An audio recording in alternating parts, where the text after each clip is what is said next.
Saudi Arabia हर जगह uniform civil code है और भारत में आ जाएगा तो मुसलमानों को डराने के लिए ये यूनिफॉर्म सिविल कोड आ गया। इसके बाद से एनआरसी आ गया तो खोज दिया जाएगा तो आपके दादा के नाम बीराम लाल निकलेगा। चीन में रोजा पढ़ना नमाज पढ़ना बैन है।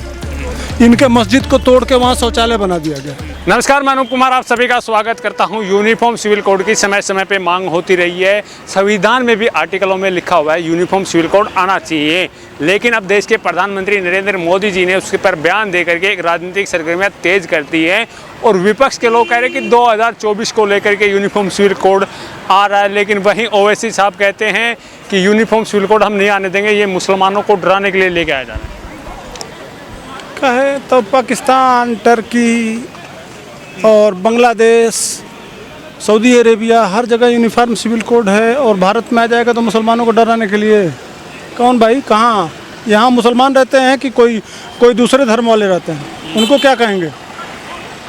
आप बड़े मुसलमान हैं, आपके मैं जानता हूँ कि अब आपकी भी 10 तो आप वो है ना कि हम कागज़ नहीं दिखाएंगे, उससे तो नहीं डर रहे हैं कि कहीं 4-5 यूनिफॉर्म सिविल कोड आ गया, इसके बाद से एनआरसी आ गया तो खोज दिया जाएगा तो आपके दादा के नाम बीराम लाल निकलेगा, उससे तो नहीं डर रहे हैं। बात वही, असली डर वहाँ है नहीं कि खोद दिया जाएगा ना 4-5 पीढ़ी तो इनके बाप दादा। अरे भाई, जिन्ना का दादा का नाम क्या था? पूंजालाल ठक्कर। तो ये सेकंड जिन्ना यही ना है, ओवैसी। और क्या पूरा देश जानता है, पूछ लीजिएगा किसी बहुसंख्यक से। मुसलमानों के मसीहा आप कह रहे हैं कि सेकंड मसीहा नहीं, सेकंड जिन्ना है।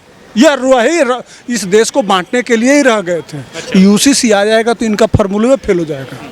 यूसीसी से फायदा क्या है? हाँ? फायदा क्या? कह रहे धार्मिक स्वतंत्रता छीन ली जाएगी। किसकी? मुसलमानों की। धार्मिक स्वतंत्रता? अच्छा, कभी धार्मिक स्वतंत्रता पे इतना बोलते हैं, कभी बोलते हुए चीन में रोजा पढ़ना नमाज पढ़ना बैन है। इनके मस्जिद को तोड़ के वहाँ शौचालय बना दिया गया। वीडियो आया था, देखा आपने? कल अभी एक मुसलमान नमाज पढ़ रहा था तो उसके पीछे से लात से मारा, उधर गिर गया। ये कल का वीडियो है, चीन का। अच्छा। ट्विटर पे ट्रेंड कर रहा था। ठीक, में भी वही हाल करना? नहीं करना नहीं चाहते हैं। उस पर कभी ये इनकी आवाज़ निकली है? ये इनका बाप है ताकि उसकी नाजायज औलाद है ये ओवैसी, यही कहेंगे ना। ये भी इंडिया में बोल सकते हो और चीन तुम्हारे साथ इतना कर रहा है, वहाँ नहीं बोल पाते हो जो इस देश का दुश्मन है, तो किसके उसके नाजायज औलाद हो क्या? साहब भी कह रहे नहीं आने देंगे। ये सब नाजायज औलाद है चीन का। चीन पे क्यों नहीं? अच्छा एक बात बताइए, उसी कुरान को सिर्फ मोहम्मद साहब पे एक टिप्पणी हो गया तो इस देश में 9 लोग मार दिए गए, सर तन से जुदा हो गए, ठीक? और इनका सब कुछ हो रहा है। तो इस देश में इस देश में जिसके साथ ये रहते हैं, खाते हैं, पीते हैं, सारा संबंध है, जो कहता है हिंदू मुस्लिम सिख ईसाई, जब भी इनकी समस्या होती है तो यहाँ के लोग ही उनके साथ खड़े हो जाते हैं। वो उनके लिए सर तन से जुदा, अगर वह कुछ कोई कर दे और दुनिया में आपके इस्लाम के साथ कुछ भी हो तो वो आपका दोस्त है। अरे यूसीसी आ गया तो मुसलमानों को डरा दिया जाएगा, उनकी चूड़ी टाइट की जाएगी। अच्छा, कैसे? शादी का वो छीन लिया जाएगा, बच्चों का अधिकार छीन लिया जाएगा। अच्छा, बच्चों का अधिकार। हाँ। तो हिंदू के ऊपर जैसे मान लीजिए हिंदू कोड बिल में जिस तरह से है, सेम उसी तरह से हम चाह रहे हैं मुसलमानों के लिए भी हो जाए। तो हिंदुओं का सारा हक छीन लिया गया हिंदू कोड बिल में। एक शादी हिंदू करता है तो वो बहुत बड़ा अपराध कर देता है। अगर वह 18 साल में अपने बेटी की शादी करता है तो वो बहुत गुनाह कर देता है। अगर हिंदू की औरत को अगर वो तलाक कोई दे देता है तो उसको पैसा मिलता है, उसके बदले में माने उसका हर्जाना देता है हिंदू। यह गलत है। यही अधिकार अगर मुस्लिम औरतों को मिल जाए तो यह अपराध हो जाएगा। अच्छा एक बात बताइए, तो इसका मतलब कि सबसे बड़ा कम्युनल तो सुप्रीम कोर्ट हो गया, इसलिए कि कम से कम 8 बार सुप्रीम कोर्ट कहा कि कॉमन सिविल कोड आना चाहिए, ठीक? इस देश की 25 हाई कोर्ट ने कहा कि कॉमन सिविल कोड आना चाहिए। तो सबसे बड़े कम्युनल तो हमारी भारतीय जनता पार्टी तो हुई नहीं। सबसे पहले ओवैसी यह बताएं कि सबसे बड़ा कम्युनल सुप्रीम कोर्ट है, दूसरा हाई कोर्ट है, तो उसके ऊपर क्यों नहीं बोलते? तीसरा फिर संविधान है, संविधान के आर्टिकल 44 में भी लिखा हुआ है। तो 3 यह सबसे बड़े आपके गुनहगार हो गए। ओवैसी साहब सबसे बड़े गुनहगार।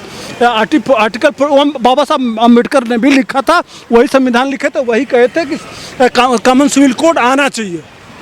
उस समय गांधी ने रोक दिया था, नहीं तो उसी समय कॉमन सिविल कोड आ गया होता। नेहरू और गांधी ने मिलकर। मौलाना बर्क साहब हैं, वो कह रहे हैं कि अल्लाह की इबादत में सिविल कोड को नहीं आने दिया। अल्लाह की इबादत में अल्लाह से क्या मतलब है? तो अल्लाह की इबादत में नहीं करना है तो पाकिस्तान में कैसे आ गया? वो अल्लाह को नहीं मानते हैं क्या? टर्की वाले भी नहीं मानते होंगे अल्लाह को। हमें पाकिस्तान से कह रहे हैं, हम हिंदुस्तान के हैं, हिंदुस्तान हमारे बाप दादाओं का, हमें हिंदुस्तान की बात। उन्हीं के बाप के दादा का है हिंदुस्तान, तो बराबरी की बात क्यों करते हो? तब ठीक है ना, एक चीज़ है बाप दादा का है तो एक काम करो ना, क्रिमिनल में भी शरिया लागू कर दो। दो तरह का क्यों? क्रिमिनल में जैसे मान लीजिए हिंदू अगर अपराध करता है, मुस्लिम अपराध करता है, सिख अपराध करता है, ईसाई अपराध करता है, तो आईपीसी के हिसाब से मुकदमा चलता है, उसी के संविधान से चल रहा है ना, तो शरिया से थोड़ी ना चल रहा है। सुनिए, तो वही कह रहा हूँ, आईपीसी के हिसाब से उसको दंड मिलता है, उसको जस्टिफाई भी करते हैं। तो भैया कह दो ना कि जब हमको शरिया से चलना है तो जो ये मुस्लिम लॉ है उसी हिसाब से कोई चोरी करे तो हाथ काट लो, जो कोई औरतों को कोड़े से मारो, जो तो मानो भाई, उसके लिए बराबर नहीं है। चुनावी स्टंट खेल रहे, कोई यूसीसी वगैरह नहीं आने वाला। उनके बाप रोक पाए, 370 में कह रहे थे इस देश में खून की नदियाँ बह जाएंगी। कोई एक कह रही थी वहाँ के महबूबा की कोई झंडा उठाने वाला नहीं मिलेगा, यही लोग कहने वाले हैं ना। क्या हुआ? कुछ हुआ? कुछ उखाड़ पाए? कुछ कर पाए? विपक्ष का जिस हिसाब से कहना, वो कह रहे हैं कि भारतीय जनता पार्टी को मुसलमानों से इतनी नफरत क्यों है? हर कानून लेके आता है, मुसलमानों को देख के उनको टारगेट करके लेके आया जाता है, चाहे वो जनसंख्या नियंत्रण कानून लगा लो, यूसीसी लगा लो, चाहे CNR। अच्छा, आज ला रहे हैं। यह एक बात बताइए, जिस दिन भारतीय जनता पार्टी बनी थी उस दिन उसके मूल एजेंडे में क्या था? 3, राम मंदिर, कॉमन सिविल कोड और 370। 2 हो गया, तीसरा तो उस समय वो मुसलमानों के खिलाफ थी। उस समय जब भारतीय जनता पार्टी बनी उसी समय 3 एजेंडा था। तो आज ज़रूरत है भाई, हमको हिंदू मुस्लिम सिख ईसाई सबको बराबर करना है। हमको सुप्रीम कोर्ट के आदेश का अनुपालन करना है। हमको ये देश शरिया से नहीं चलेगा, संविधान से चलेगा। संविधान के नगर में अगर क्राइम में आपके लिए आईपीसी CRPC एविडेंस है तो आपको आज यूसीसी ला रहे, कल जनसंख्या नियंत्रण कानून लाएंगे, तो कहाँ नहीं लाएंगे? क्या देना? हाँ, अल्लाह की देन, सारा अल्लाह की देन है। तो पाकिस्तान को आटा दिलवा दीजिए ना, दिलवा दीजिए, अल्लाह से दिलवा दीजिए, ज़रा समझ जाए।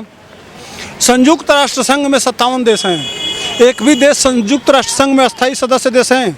अल्लाह से दिलवा दो भाई। अब ये मानते बच्चे 2 ही अच्छे, ये तो कहने ही नहीं है, ये तो पक्का है। वो तो है ही नहीं, वो तो बात ही, वो तो आएगा ही। हो 40 हो 50 हो, सब अल्लाह की देन, अल्लाह देता है। तो अल्लाह से सब कुछ मांग लो ना, काहे खाली ये मांग रहे हो?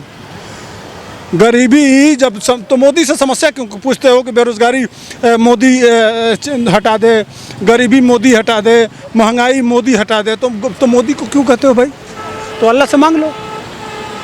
सारी समस्या का जो अगर बच्चा अल्लाह देगा तो उसका परवरिश का, तो आप एक बात करिए, सारा वोटिंग राइट से लेके सब कुछ हटा देते हैं। अच्छा, ठीक ना? मुसलमानों वोटिंग राइट भी छीन लेंगे। क्यों नहीं छीन लेंगे? अल्लाह से मांग लो, भेजा उसने है ना, हक उससे मांगो। जब भेज जिसको तुम मालिक समझ रहे हो उससे मांग लेना। अल्लाह की देन है ना, आदमी अल्लाह की देन है, तो राइट क्यों मोदी कहाँ से देगा? अल्लाह की देन नहीं है बच्चे। हाँ, बच्चे अल्लाह की देन नहीं है, हमारी और आपकी जीत देन है। जरा कंडोम लगाइए ना, पता चल जाएगा कि अल्लाह की देन है किसकी देन है। आपने कहा तो है ना, सबसे ज़्यादा सेफ्टी तो मुस्लिम ही यूज करते हैं। वो हाँ, अरे वो तो गटर छाप है, कुछ भी कर सकता है। एक माननीय सांसद आप गटर छाप गटर छाप यार, कैसे? सेकंड जिन्ना। गटर छाप कैसे? अच्छा, उसके पार्टी का क्या नाम है? AIM। हाँ, क्या फुल फॉर्म क्या है? इतना तो मुझे नहीं। ऑल इंडिया इत्तेहादुल मुसलमीन, है ना? तो क्या मुसलमान सिर्फ मुसलमानों की एक जमात? तो इस देश में हिंदू नहीं रहता है। जिसकी सोच सिर्फ मुसलमानों का है वो बात करेगा सिविल कोड की, वो बात करेगा संविधान की, वो बात करेगा लोकतंत्र की। मौलाना मदनी भी खिलाफ उतर गए। अरे सारे मौलाना, अरे भाई अगर मुसलमान के विरोध में नहीं उतरेंगे तो कल मुस्लिम अगर सक्षम हो जाएगा तो पत्थर कौन फेंकेगा? यूनिफॉर्म सिविल कोड से आखिर मुसलमानों को दिक्कत क्या? कोई दिक्कत नहीं है। तो विरोध क्यों कर रहे हैं मुस्लिम? हाँ, उनको जानबूझ के भड़का के गरीब रखना है, वो ऊपर न उठ पाएँ, कामयाब न हो। अगर कामयाब हो गए तो फिर इनकी दुकान बंद हो जाएगी भाई, फिर पत्थरबाजी कौन करेगा? समझ रहे हैं? असली पत्थरबाजी कराने के लिए उनको उसी हाल में छोड़ देना है मुसलमानों को, जो मोदी जी कह रहे हैं कि एक हाथ में कुरान और एक हाथ में कंप्यूटर रखो और बराबर साथ चलो। और सिर्फ अल्लाह बच्चा पैदा ना करे, बल्कि उसको डॉक्टर, इंजीनियर और तमाम तरह की चीज़ें बनाना है, वो अल्लाह नहीं देगा, वो मोदी देगा। सूचना तंत्र, सिर्फ सच के साथ।